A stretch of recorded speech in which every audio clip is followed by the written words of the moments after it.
day that reveals to him, more than all other days in the year, the gross injustice and cruelty to which he is the constant victim. There is not a We cannot too cautiously examine excuses brought forward by those in the North as well as the South, whose interest is connected with keeping their fellow creatures in a state of brutality and... There is a movement to abolish slavery and grant equal rights to blacks, but it is not enough to bring about a change in the Constitution. Abolition faces strong resistance in the North and South. Throughout the country, there are few whites who believe blacks are their equals. The question creating the furor is not whether to end slavery, but whether to expand slavery into new territories.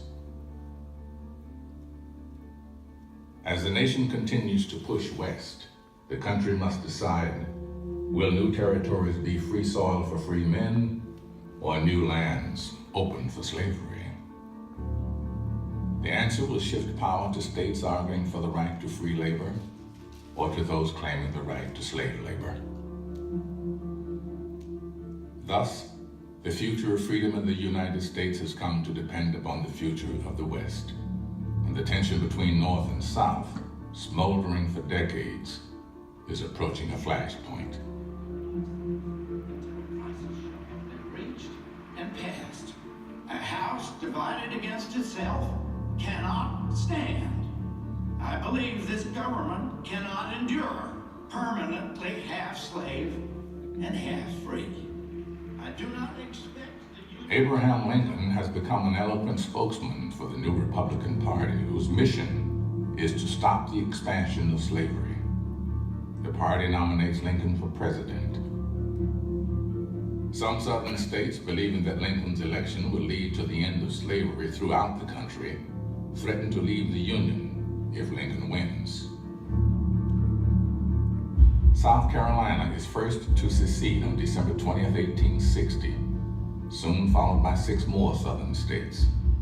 They declare themselves a sovereign nation, the Confederate States of America.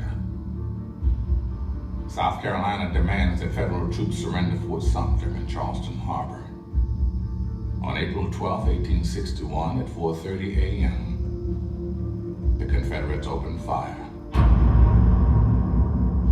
Lincoln calls for troops to put down the rebellion. In response, 4 more southern states secede. War has begun.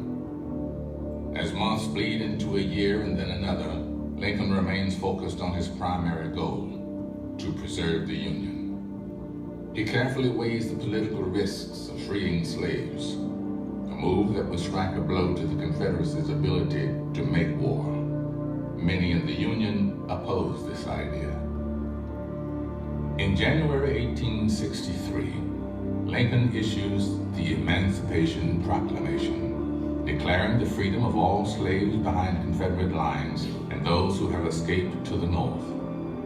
Black volunteers by the tens of thousands joined the fight, a war now for Union and for freedom. By the spring of 1863, the Union is gaining momentum on most fronts. But in the East, Confederate General Robert E. Lee has recently led his Army of Northern Virginia to stunning victories over the Union Army of the Potomac at Fredericksburg and Chancellorsville. Lee believes another victory now, especially on Northern soil, could turn the tide of the war. On June 3rd, Lee's army of 75,000 begins its march north, turning back Union cavalry and sending waves of fear before them. They advance into Pennsylvania using the Blue Ridge Mountains to screen their movement.